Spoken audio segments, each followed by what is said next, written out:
வந்தாலும் பனி போல் உருக செய்பவரே.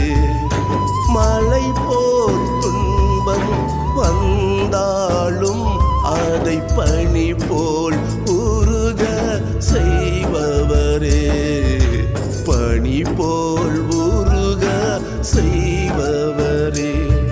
என் ஜீவனுக்கு சொந்தக்காரரே, என் உள்ளத்தில் வாசம் செய்யும்.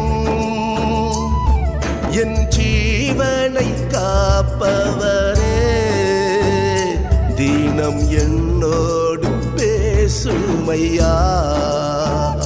தினம் என்னோடு பேசுமையா.